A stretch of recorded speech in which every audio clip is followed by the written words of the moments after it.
Hello friends, कैसे हैं आप सब। आप सभी का आपके अपने YouTube channel sociology with Sangeeta में मैं संगीता स्वागत करती हूँ। प्रीवियस क्लास में हम लोगों ने विल्फ्रेड पेरेटो के तार्किक एवं अतार्किक क्रिया, उनकी जो थ्योरी थी उसे देखा था, जिसे logical and non logical action भी बोला जाता है। आज की क्लास में हम लोग विल्फ्रेड पेरेटो के एक और सिद्धांत के संदर्भ में देखेंगे। अगर आपको विल्फ्रेड पेरेटो के जीवनी तथा logical and non logical theory को देखना है तो उसकी लिंक मैं डिस्क्रिप्शन में दे रही हूँ, आप उसमें जाकर देख सकते हैं।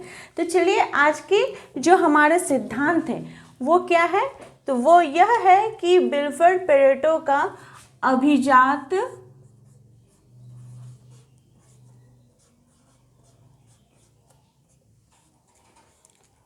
वर्ग का परिभ्रमण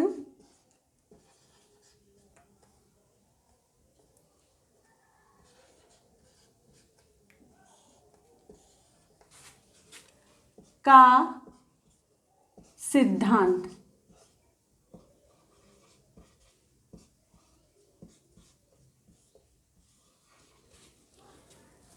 ये जो थ्योरी है ये बहुत ही ज़्यादा इम्पॉर्टेंट थ्योरी है, क्योंकि इससे लेकर आपका यूजीसी नेट के एग्ज़ाम में पूछा जाता रहा है और आगे भी एग्ज़ाम में रहेगा। ये आपके 2022 एग्ज़ाम के लिए बहुत ही ज़्यादा इम्पॉर्टेंट है।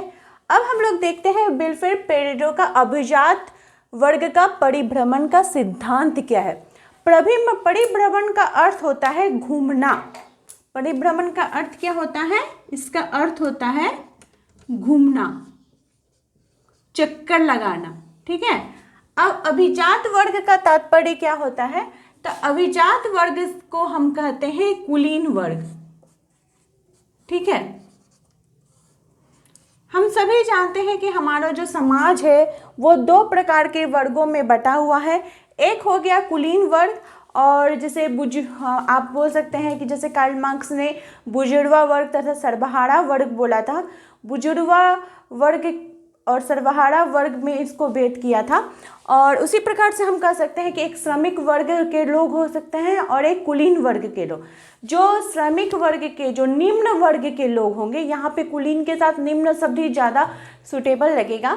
तो जो निम्न वर्ग के लोग होंगे वो क्या करेंगे, समाज में उसका स्थान नीचा रहेगा, वे लेबर का काम करते होंगे, या उनको समाज में जो कुलीन वर्ग यानी उच्च कुल के जो लोग होंगे वे उनको दबा के रखेंगे। अब हम यहाँ पे देख सकते हैं कि परिभ्रमण का अर्थ क्या होता है? चक्का। ठीक है, घूमना। हम इसे इस प्रकार से समझ सकते हैं, ये क्या है? ये एक सर्कल है। ठीक है, सर्कल में क्या हो जा रहा है? घूमते जा रहा है।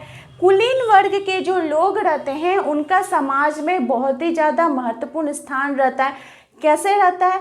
तो उनके पैसे के बल पर वो शिक्षा ग्रहण अच्छा किए होंगे, उनको उनका जो वेतन है वो अच्छा मिलता होगा, जिसके कारण उनके समाज में स्थान अच्छा हो गया। वो उच्च प्रतिष्ठा, कुल, मान मर्यादा को वहन करते हैं, जिसके कारण वे किस वर्ग के अंतर्गत आएंगे? कुलीन वर्ग के अंतर्गत। और जो गरीब, किसान, जो दबे कुचले वर्ग के लोग हो जाएंगे वो निम्न वर्ग के अंतर्गत आ जाएंगे। तो जो अभिजात वर्ग का परिभ्रमण का सिद्धांत है, इसमें विल्फ्रेड पेरेटो बताते हैं कि जो कुलीन वर्ग है वो हमेशा कहाँ रहेगा? तो कुलीन वर्ग जो है वो हमेशा आपका यहाँ ऊपर में रहे,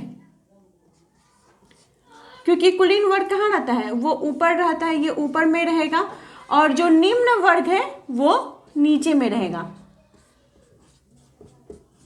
हम इस प्रकार से समझ सकते हैं कि देखिए, कोई व्यक्ति है, कोई लेबर है, वो कोई ऊंची फैक्ट्री में काम कर रहा है, तो जो फैक्ट्री का मालिक है वो कुलीन वर्ग के अंतर्गत आएगा, और जो लेबर है जो उसके अंदर काम कर रहा है वो धीरे धीरे काम करते करते वो पूरे तौर तरीके, अपना बिजनेस का पूरा जो रूल है वो समझ जाएगा, तो उसको फिर धीरे धीरे पैसा कमाने लगेगा, वो अलग से एक फैक्ट्री लगा लेगा।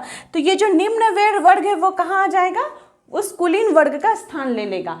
और अगर मान लीजिए कोई कुलीन वर्ग है, बहुत बड़ा बिजनेसमैन है, उसका अगर बिजनेस किसी प्रकार से डूब जाता है, उसका नहीं चलता है, तो वो कुलीन वर्ग कहाँ आ जाएगा? वो निम्न वर्ग के अंतर्गत आ जाएगा।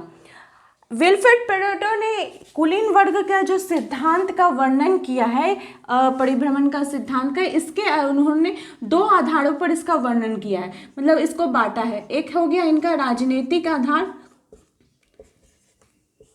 राजनीतिक आधार पर बांटा है इन्होंने, और दूसरा इन्होंने बांटा है आर्थिक आधार पर। चलिए हम लोग एक एक करके दोनों आधारों को समझ लेते हैं कि किस प्रकार से ये परिभ्रमण का सिद्धांत कार्य कर रहा है। हम लोग देखिए अपने पूर्वजों से सुनते आ रहे होंगे कि समय क्या है, एक पहिए का चक्का है जो कि चलते रहता है। अभी अगर आपके समय खराब है तो हो सकता है आपकी मेहनत से, आपके लगन से आपका समय ठीक हो सकता है। जैसे मान लीजिए मैं एक गरीब परिवार, एक मिडिल क्लास फैमिली में जन्म ली हूँ। मैं एग्ज़ाम को अच्छा से पास करती हूँ, अच्छा से पढ़ाई करती हूँ, कोई सरकारी नौकरी ले लेती हूँ, तो मेरी जो आर्थिक स्थिति है वो अच्छी हो जाएगी, अच्छा पैसा कमाने लगूंगी। तो मेरा जो निम्न वर्ग है वो कहाँ पे आ जाएगा? कुलीन वर्ग के अंतर्गत आ जाएगा।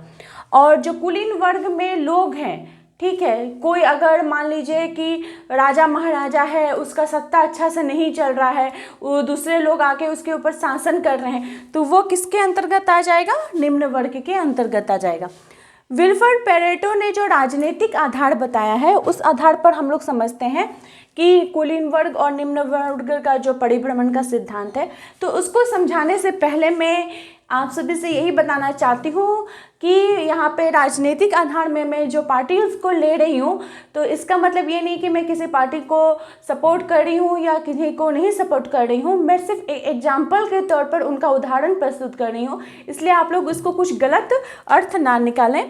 तो जैसे राजनीतिक आधार में मैं बिलोंग करती हूँ झारखंड से, ठीक है, तो झारखंड की बात की जाए तो अभी वर्तमान में हमारे जो मुख्यमंत्री हैं वो किस पार्टी के हैं? वे किसके हैं? तो झारखंड मुक्ति मोर्चा के हैं, ठीक है। उसके पहले किसके थे? तो बीजेपी के थे। तो बीजेपी के जो पार्टी के मुख्यमंत्री थे, तो उनको क्या हो गया कि वे जब बीजेपी मुख्यमंत्री बने, तो बनने के यहाँ पे मान लीजिए उनका हम पहले देते हैं कि बीजेपी के मुख्यमंत्री थे, ठीक है। झारखंड की बात की जा रही है यहाँ पे, झारखंड की। तो 2016-17 में जब चुनाव होता है तो हो सकता है तब वहाँ पे जो अपोजिट पार्टी थी वो कौन सी थी? जेएमएम की थी, झारखंड मुक्ति मोर्चा की थी। तो इन लोगों ने कुछ उस प्रकार के कुछ ऐसे कार्य किए होंगे जिसका कि दोष कौन खोज रहा था? झारखंड मुक्ति मोर्चा यानी जेएमएम के पार्टी। वो उनको वो मुख्यमंत्री नहीं है, इसलिए इनको निम्न वर्ग के अंतर्गत रखा गया। विल्फ्रेड पेरेटो ने इस सिद्धांत को समझाने के लिए शेर और लोमड़ी का उदाहरण लिया है। किसका उदाहरण लिया है? सिंह और लोमड़ी का उन्होंने उदाहरण लेते हुए बताया है कि सिंह कौन होता है, शेर कौन होता है? वो जंगल का राजा होता है। सिंह हमेशा कहाँ पे रहता है? उसका स्थान हमेशा ऊंचा रहेगा। और लोमड़ी क्या रहता है? हमेशा नीचा रहता है, ठीक है, निम्न स्थान में रहता है। तो सिंह क्या करता है? जंगल का जब राजा होता है वो अपने आप को राजा समझने मतलब होता है, तो उसका पूरा शासन चलता है, वो पूरा अच्छे प्रकार से शासन चला रहा है और जिसके कारण उसके सब कोई बात मान रहे हैं, तो धीरे धीरे उसके अंदर अहंकार भाव आ जाएगा।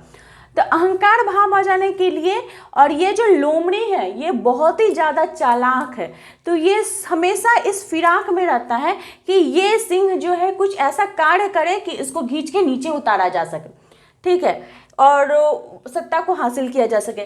तो मान लीजिए इन्होंने कुछ गलत कार्य किया, 2017-18 का जो चुनाव हुआ तो बीजेपी से पार्टी हट गई, और ये जो जेएमएम थी जो निम्न वर्ग के अंतर्गत थी, वे अभी प्रेजेंट में 2022 की बात की जाए तो वे क्या हो गए? मुख्यमंत्री बन गए, ठीक है। चक्का चला है इनका, और बीजेपी कहाँ आ गई? तो निम्न वर्ग के अंतर्गत आ गई,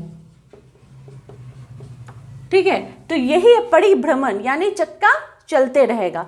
जैसे आपने आर्थिक आधार पर अगर इसको वर्गीकरण करते हैं हम लोग, तो देखते हैं कोई अगर सट्टेबाज है जो मतलब जुआ खेलता है या बड़े बड़े गेम में पैसा लगाता है, तो पैसा लगा रहा है, उसका बहुत ज़्यादा पैसा कमा ले रहा है, तो वो कहाँ आ जा रहा है, कुलीन वर्ग के अंतर्गत आ जा रहा है। क्योंकि कुलीन वर्ग को हम किस आधार पर परिभाषित कर सकते हैं, तो मान, मर्यादा, धन, प्रतिष्ठा में, जो संसार में, जो समाज में जिनका ऊंचा स्थान हो, वे उस आधार पर हम इनको कुलीन वर्ग को बांट सकते हैं। तो जो सट्टा खेलता है वो धीरे धीरे क्या करता है, इतना पैसा कमा लेता है कि वो कुलीन वर्ग के अंतर्गत आ जाता है।